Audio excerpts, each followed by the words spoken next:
maison de Dieu, nous sommes ici rassemblés dans le cadre du 5e dimanche de la Trinité qui a pour thème la paix qui sauve. Et nous sommes tous là, tels que nous sommes, sans rien à nous, sinon le sang versé pour nous et la voix du Seigneur qui appelle.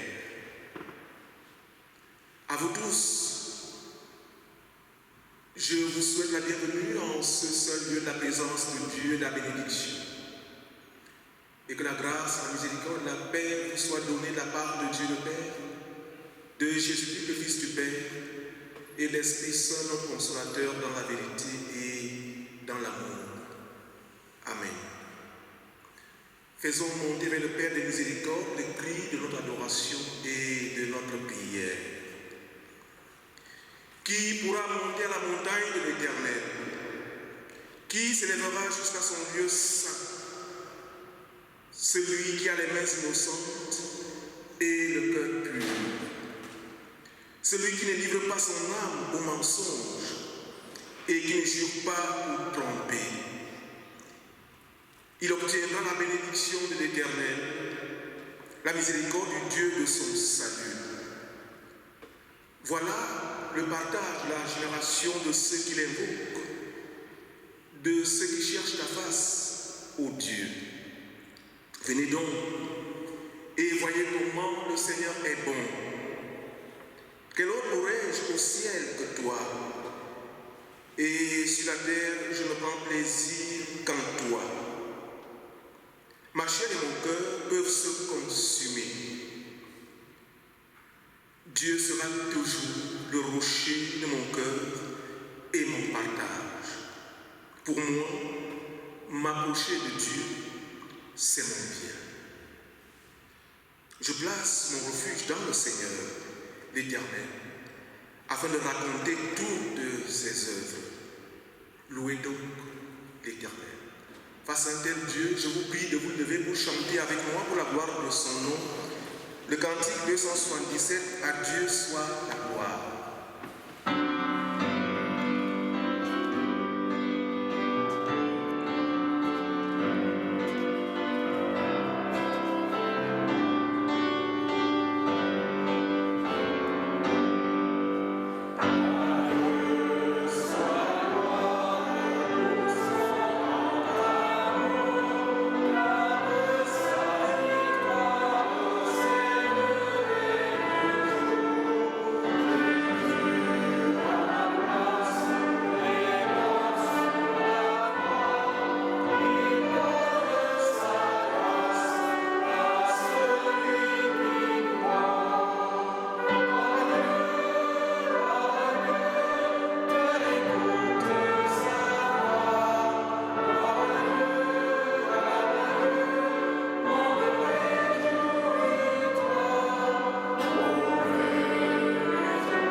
Seigneur, en appelant les hommes et les femmes à ton service, tu accomplis ton œuvre sur la terre. Ouvre nos oreilles et nos cœurs, afin que nous percevions ton appel et que nous suivions celui que tu as envoyé, Jésus-Christ, ton Fils unique, notre Seigneur, qui vit et règne avec toi le Père Tout-Puissant et le Saint-Esprit, un seul Dieu, pour les siècles des siècles. Amen. Je vous prie de reprendre place. Écoutons de quelle manière le Seigneur veut être servi. Le Seigneur parle et dit: mon peuple, écoute les instructions. Prêtez l'oreille aux paroles de ma bouche. J'ouvre ma bouche par les sentences. Je publie la sagesse des temps anciens. Écoutez-moi donc, tendez l'oreille, venez à moi et vous vivrez. Voilà la volonté de celui qui nous a appelés de nos ténèbres à son admirable lumière. Seulement dans notre manière de faire de tous les jours, dans nos manières d'être, nous n'avons pas su observer cette volonté de Dieu. Voilà pourquoi je vous invite à nous humilier devant la présence de Dieu et à lui dire notre mal. Prière, demande pardon. Seigneur Dieu, Père de miséricorde, en ta présence, nous renonçons à dissimuler nos faiblesses, nos misères et nos incertitudes. Notre âme est creuse, malade et angoissée. Nous nous épuisons à affirmer notre personnalité et à glorifier notre caractère. La vanité nous possède, notre orgueil nous rend coupables et nous sommes incapables par nous-mêmes de nous corriger. Ô Dieu, considère notre honte et notre repentance, et pour l'amour du Christ, aie pitié de nous. Seigneur, pardonne. Amen. Je vous prie de vous lever à l'effet d'accueillir le pardon de Dieu.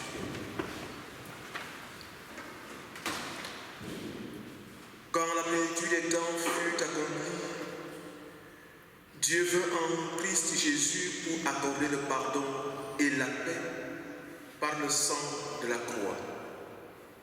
Le sang de l'alliance qui a été versé pour plusieurs pour le pardon des péchés.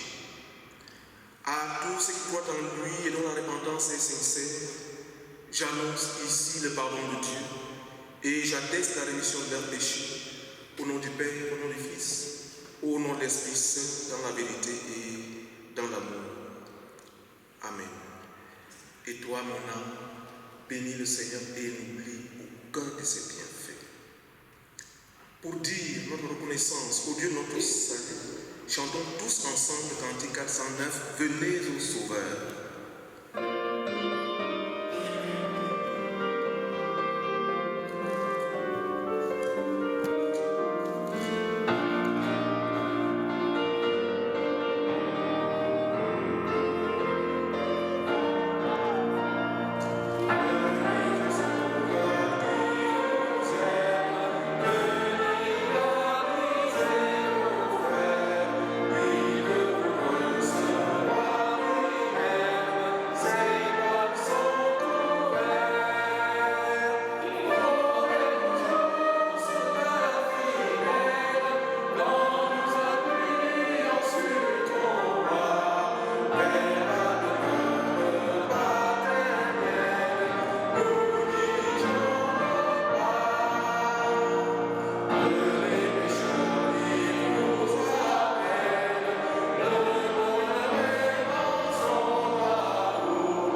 contemporaine de la foi qui est inscrite à l'écran.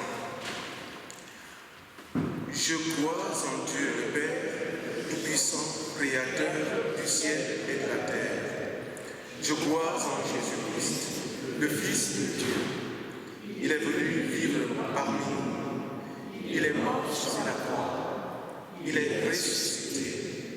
Aujourd'hui et pour toujours, il est avec nous. Je crois en l'Esprit Saint qui nous rassemble dans l'Église et qui nous fait vivre. Amen. Veuillez reprendre vos places. La prière avant la lecture des Saintes Écritures. Seigneur, en appelant des hommes et des femmes à ton service, tu accomplis ton œuvre sur la terre. Ouvre nos oreilles et nos cœurs, afin que nous percevions ton appel à travers ta parole, qui bientôt va être lue et proclamée.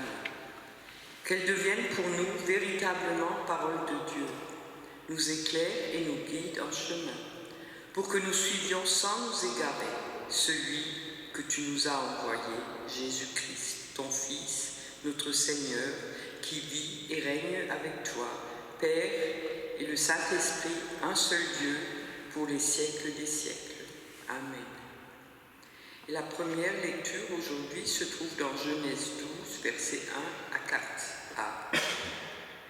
L'Éternel dit à Abraham, « Va-t'en de ton pays, de ta patrie et de la maison de ton père, dans le pays que je te montrerai. Je ferai de toi une grande nation, et je te bénirai. Je rendrai ton nom grand, et tu seras une source de bénédiction. Je bénirai ceux qui te béniront, et je maudirai ceux qui te maudiront. Et toutes les familles de la terre seront bénies en toi. » Abraham partit, comme l'Éternel le lui avait dit, et Lot partit avec lui. Et nous poursuivrons dans la première épître aux Corinthiens, au chapitre 1, les versets 18 à 25. Car la prédication de la croix est une folie pour ceux qui périssent. Mais pour nous, qui sommes sauvés, elle est une puissance de Dieu. Aussi est-il écrit, « Je détruirai la sagesse des sages et j'anéantirai l'intelligence des intelligents. » Où est le sage? Où est le scribe? Où est le disputeur de ce siècle? Dieu n'a-t-il pas convaincu de folie la sagesse du monde? Car, puisque le monde, avec sa sagesse, n'a point connu Dieu dans la sagesse de Dieu, il a plu à Dieu de sauver les croyants par la folie de la prédication. Les Juifs demandent des miracles et les Grecs cherchent la sagesse. Nous prêchons Christ crucifié. Scandale pour les Juifs et folie pour les païens. Mais puissance de Dieu et sagesse de Dieu pour ceux qui sont appelés, tant Juifs que Grecs.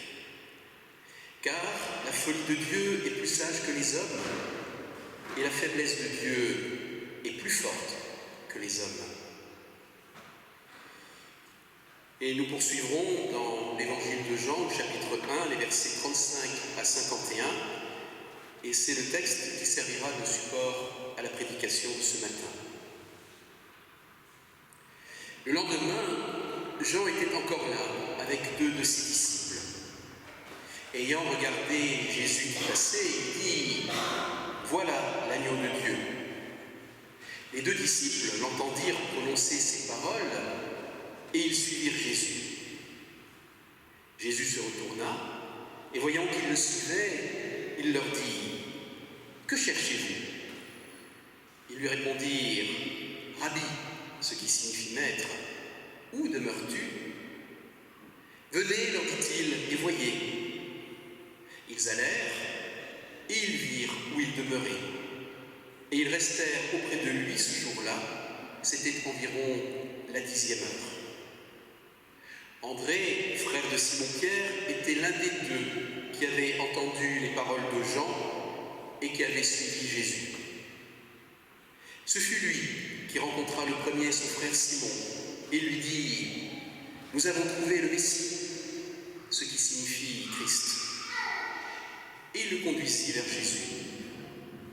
Jésus, l'ayant regardé, dit « Tu es Simon, fils de Jonas. Tu seras appelé Céphas, ce qui signifie Pierre. » Le lendemain, Jésus voulut se rendre en Galilée. Et il rencontra Philippe. Il lui dit « Suis-moi ». Philippe était de Bethsaïda, de la ville d'André et de Pierre. Philippe rencontra Nathanaël et lui dit « Nous avons trouvé celui de qui Moïse a écrit dans la loi et dont les prophètes ont parlé, Jésus de Nazareth, fils de Joseph. » Nathanaël lui dit « Peut-il venir de Nazareth quelque chose de bon ?» Philippe lui répondit « Viens et vois. » Jésus, voyant venir à lui Nathanaël, dit de lui « Voici vraiment un Israélite, dans lequel il n'y a point de fraude. » « D'où me connais-tu » lui dit Nathanaël. Jésus lui répondit « Avant que Philippe t'appelât, quand tu étais sous le figuier, je t'ai vu. » Nathanaël répondit et lui dit « Rabbi, tu es le Fils de Dieu, tu es le roi d'Israël. » Jésus lui répondit « Parce que je t'ai dit que je t'ai vu sous les figuiers du roi, tu verras de plus grandes choses que celles-ci. » Et il lui dit « En vérité, vous verrez désormais le ciel ouvert et les anges de Dieu monter et descendre sur le Fils de l'homme. » Seigneur, à qui d'autre irions-nous? Ta parole est la vérité et la vie. Sanctifie-nous par ta parole. Amen. Et je vous invite à poursuivre en vous levant pour chanter ensemble le cantique 230, « Ô parle-moi Seigneur ».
Je vous prie de prendre vos places. Et il lui dit, en vérité, vous verrez désormais le ciel ouvert et les anges de Dieu monter et descendre sur le Fils de l'homme. » Verset 51 du texte qui soutient mon message de ce matin. Bien-aimés gens de la maison de Dieu, recevez mon salut fraternel dans le nom du Seigneur. Nous sommes bien en face d'un récit qui a une double portée, car il est à la fois un témoignage visuel et en même temps un témoignage de la foi. Dans notre texte, en effet, Jean raconte une succession de rencontres et d'appels, de témoignages et de confessions de foi dont Jésus est le sujet principal. Et l'histoire de ces premiers témoins successifs concerne encore les chrétiens d'aujourd'hui que nous sommes. Elle s'adresse même à chacun d'entre nous et nous interpelle sur le rôle que nous avons à jouer dans le monde en tant que chrétiens, en tant que chrétiennes. De quoi s'agit-il? Dans notre récit, le déclencheur de cette succession de témoignages est Jean le Baptiste. C'est lui qui déclenche la succession des témoignages qui vont s'en suivre. Il est donc le premier témoin, c'est-à-dire la première personne à témoigner publiquement que Jésus est le Fils de Dieu. Verset 34 de notre texte. Et l'agneau de Dieu. Verset 36. Ce témoignage public est une véritable confession de foi, d'une signification et d'une portée très forte. Deux de ses disciples ont entendu cette parole. Ils ont entendu la parole de Jean. Ils ont reçu ce témoignage et ils en seront profondément touchés, bouleversés, bousculés et mis en mouvement. Nous aussi, nous pouvons être touchés par le témoignage d'une tierce personne ou par une parole lue dans les Saintes Écritures. Être chrétien ou chrétienne, c'est être un témoin ou une témoin qui se laisse interpeller, qui se met à l'écoute des autres et qui est disposé à entendre une parole renouvelée.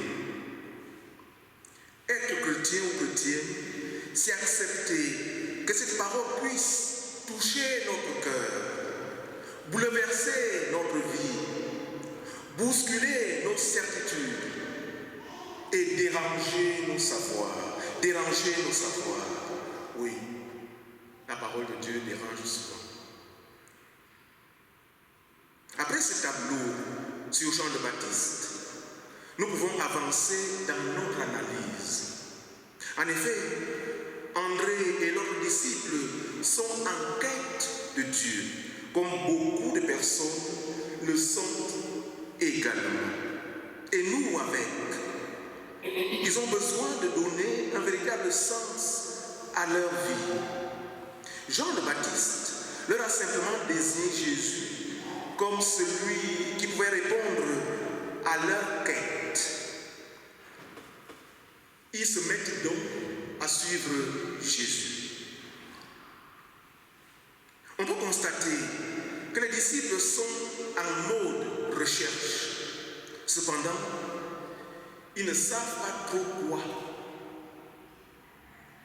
Et ils sont même incapables de répondre à la question apparemment simple que Jésus leur pose. Que cherchez-vous? Verset 38 de notre texte. Mais cette question à eux posée est également à nous adressée. Jésus la pose à l'égard de chacun de nous ici et maintenant. C'est qu'au fond, nous sommes toujours à la recherche de quelque chose, sans forcément savoir vraiment quoi. Mais lorsque nous cherchons Dieu, c'est lui qui nous trouve en premier et non l'inverse. Et si nous trouvons Dieu en Jésus-Christ, c'est parce que lui nous a trouvés en premier. Et en venant à notre rencontre, Jésus nous offre un chemin de vie sur lequel nous pouvons continuer notre recherche avec sérénité et en toute confiance. Jésus interpelle André et l'autre disciple en leur disant « Venez et vous verrez ». Verset 39. De même, il interpelle Philippe en lui disant « Suis-moi ». Verset 44. Par ces deux interpellations, Jésus les invite à le suivre et à demeurer avec lui, tout comme par les mêmes interpellations, il s'adresse à nous. Il nous invite à le suivre et à demeurer avec lui. Il t'invite à le suivre et à demeurer avec lui.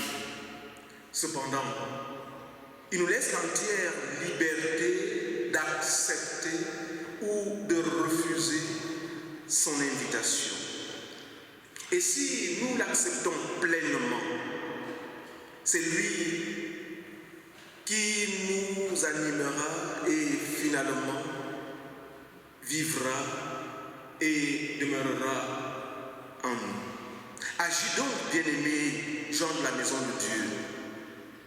Agis et travaille pour que Jésus vive et demeure en toi. Je nous fais observer que la rencontre d'André avec Jésus pousse André à trouver son frère Simon pour le convaincre de rencontrer Jésus à son tour. Nous avons trouvé le Messie, dit-il à son frère Simon, verset 41, partie B.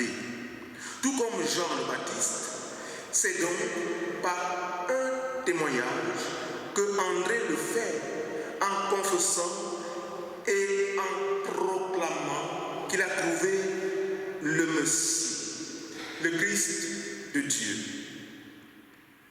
L'importance du témoignage. Dans le même registre, Philippe va trouver Nathanaël en confessant et en proclamant qu'il a trouvé Jésus, qui est celui au sujet duquel ont écrit Moïse dans la loi et les prophètes. Verset 45. À l'image de l'interpellation faite par Jésus, Philippe interpelle Nathanaël en lui disant « Viens et vois ». Verset 46. Viens et vois. Ainsi, bien-aimés, André et Philippe, qui ont été témoins, deviennent à leur tour ceux qui témoignent. Ils ont été témoins. Maintenant, à leur tour, ils deviennent ceux qui témoignent. Ils nous montrent ainsi ce qu'est appelé à faire tout chrétien et toute chrétienne. Être témoin et en même temps témoigner. Travaillons alors à être témoins. Travaillons alors à témoigner. Bien-aimés gens de la maison de Dieu, observons quand même que Nathanaël reste sceptique face au témoignage de Philippe. Il reste sceptique. Son attitude fait alors écho à nos préjugés face à l'inconnu, à nos résistances face à la nouveauté, à notre méfiance envers toute parole renouvelée. Mais malgré son scepticisme, Nathanaël va quand même à la rencontre de Jésus. Et du coup, il constate que Jésus l'a déjà trouvé. Avant que lui-même n'ait commencé à le chercher, Jésus l'a déjà trouvé. Plus étonnant encore, Jésus reconnaît surtout en lui la sincérité. Alors Nathanaël, à son tour, et comme les autres avant lui, va confesser et proclamer que Jésus est le Fils de Dieu, le roi d'Israël. Verset 39. Ainsi, Jésus peut-il nous appeler à être des témoins en vérité vis-à-vis des autres. Au total, bien-aimés gens de la maison de Dieu, à travers cet appel des premiers disciples, Jésus nous appelle à venir à lui et à voir, à être toujours à l'écoute en le cherchant, à être témoin de son évangile et à en témoigner avec sincérité. Voilà le programme d'action, voilà le cahier des charges. Jésus nous rencontre et nous trouve. Et voyez-vous, chaque rencontre est l'occasion d'un témoignage et d'une confession de foi. Dans chaque rencontre, une création est alors en œuvre. Un nouvel espace relationnel se crée. Une parole a suffi et le feu prend, et le feu prend. Se répand et il faut l'entretenir, il faut l'alimenter pour qu'il ne s'éteigne plus. Ce feu qui a été allumé ne doit plus s'éteindre. Frères et sœurs en Christ, à notre tour d'être des témoins fidèles de Christ, à nous d'être dans la succession de ces témoins. Gardons la flamme allumée pour qu'elle ne s'éteigne pas avec nous. Garde cette flamme allumée afin qu'elle ne s'éteigne pas entre tes mains, afin qu'elle ne s'éteigne pas avec toi. Ainsi compris, nous pouvons alors affirmer que nous sommes une église d'appelés. Nous formons une église d'appelés qui appelle d'autres et qui s'appelle aussi mutuellement et qui a même besoin des autres différents. Une église qui a besoin des autres différents. Une église pour la multitude où chacun peut venir et se ressourcer à son rythme, à l'écoute de la parole reçue et proclamée. Une église pour la multitude, attentive et s'adressant à tous sans discrimination aucune. Alors, bien-aimés, gens de la maison de Dieu, avec Jean le Baptiste, disons, voilà l'agneau de Dieu. Avec André, disons, nous avons trouvé le Messie.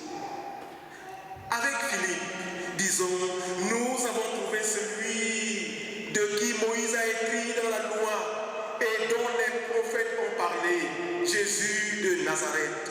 Viens et vois. Avec Nathanaël, Maître, tu es le Fils de Dieu, le roi d'Israël.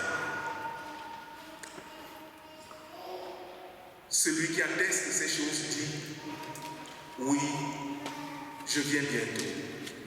Amen. Viens, Seigneur Jésus.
Je vous prie de vous lever à l'effet de chanter avec moi.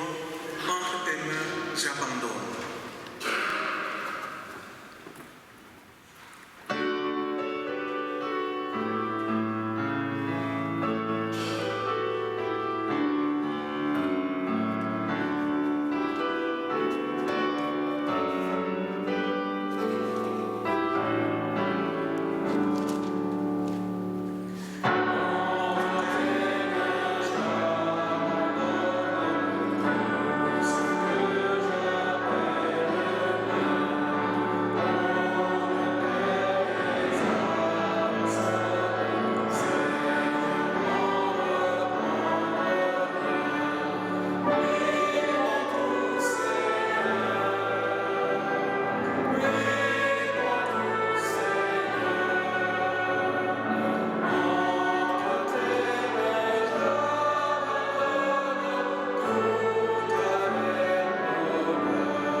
Alexis, notre pasteur, de présider ce culte.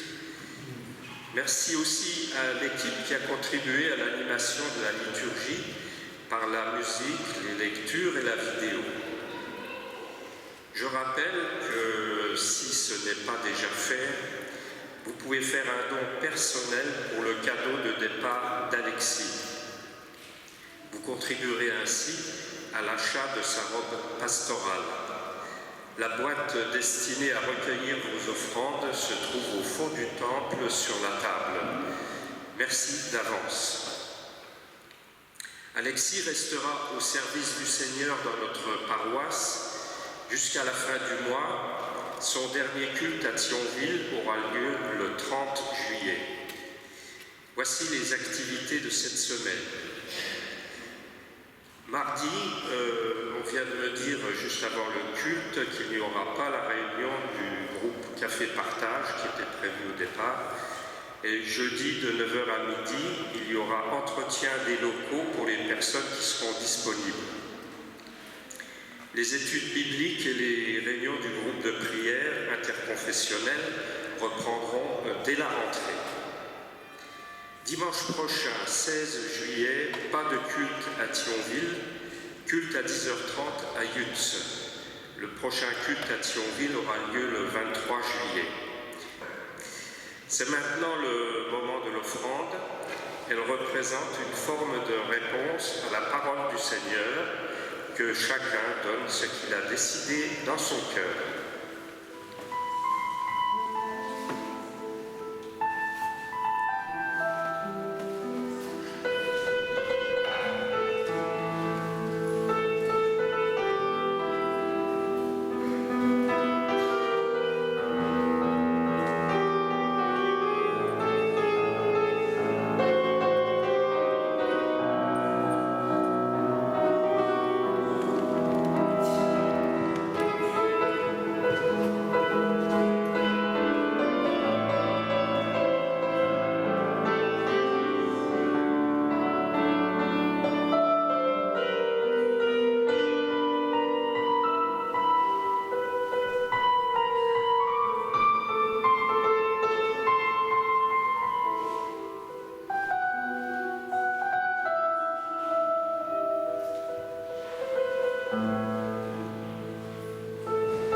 Je vous invite à la prière. Seigneur, nous te rendons grâce pour les dons que jour après jour nous recevons de ta bonté. Accepte cette offrande comme un signe de notre consécration à ton service. Amen. Prions maintenant les uns pour les autres. Ô Christ, tu es l'agneau qui a été immolé et qui maintenant vit et règne avec le Père Tout-Puissant dans la communion du Saint-Esprit. Accueille dans ta bonté la prière que nous t'adressons avec ferveur. Tu nous engages à répondre positivement à ton appel,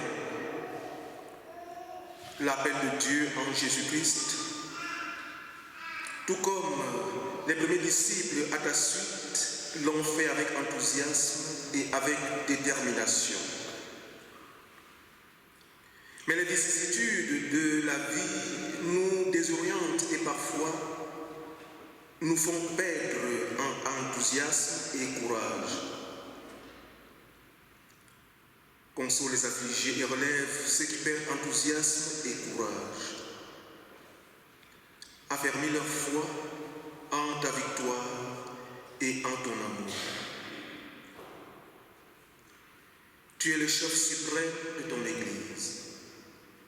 Accorde à ces ministres et à tous ceux qui ont choisi de te suivre la grâce de te servir partout avec enthousiasme, avec courage et avec zèle. Tu es celui qui préside aux destinées de tout homme. Tu es celui qui préside aux destinées des nations. Veille sur toutes les nations, et notamment sur celles qui connaissent la violence et la guerre. Transforme et convertis le langage des armes en langage de paix et de fraternité, par-delà les barrières raciales, politiques, économiques et culturelles. Seigneur, tu es le Christ glorifié et tu as dit: je suis avec vous tous les jours jusqu'à la fin des temps. Nous te bénissons de pouvoir vivre et travailler à tes côtés et avec toi, et toi avec nous. Toi que nous avons choisi de suivre à la suite des premiers disciples. À toi, comme au Père et au Saint-Esprit, soit tout honneur et toute gloire, maintenant et toujours, pour les siècles des siècles. Amen. Levons-nous maintenant pour dire ensemble la prière que nous avons reçue du Seigneur. Notre Père qui es aux cieux, que ton nom soit sanctifié, que ton règne vienne, que ta volonté soit faite sur la terre comme au ciel. Donne-nous aujourd'hui notre pain de ce jour. Pardonne-nous nos offenses, comme nous pardonnons aussi à ceux qui nous ont offensés. Et ne nous laisse pas entrer en tentation, mais délivre-nous du mal, car c'est à toi qu'appartiennent le règne, la puissance et la gloire, pour les siècles des siècles. Amen. Et écoutez maintenant cette exhortation et recevez, gens de la maison de Dieu, la bénédiction de la part de notre Seigneur. Exhortation. On t'a dit, ô homme, ce qui est bien et ce que le Seigneur demande de toi, c'est de choisir le Seigneur comme ton partage, de le suivre sans plus regarder en arrière. Va et mets en pratique ce que tu as entendu. Recevez maintenant la bénédiction de la part de notre Dieu. Que la paix de Dieu qui surclasse toute intelligence humaine garde vos cœurs et vos pensées en Jésus-Christ. Le Seigneur bénit votre départ et votre arrivée. celui qui est Père, Fils, Esprit Saint. Partez maintenant et réjouissez-vous toujours dans le Seigneur, car vous êtes aimés de Dieu, vous êtes bénis de Dieu. Amen. Et chantons tous pour terminer, toi, lève-toi.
Bon dimanche et à dimanche.